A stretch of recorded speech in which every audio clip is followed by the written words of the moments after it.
आज से सावन माह की शुरुआत हो गई है। इसी कड़ी में उत्तर प्रदेश के मुख्यमंत्री योगी आदित्यनाथ ने सावन माह के प्रथम दिन गोरखनाथ मंदिर में हवन और पूजन किया।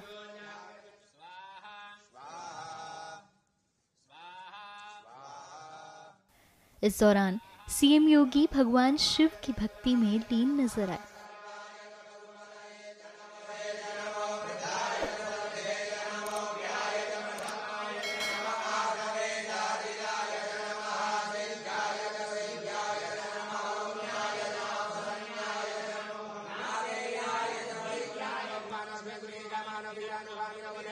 वैदिक मंत्रोच्चार के साथ सीएम योगी ने पूजा अर्चना की।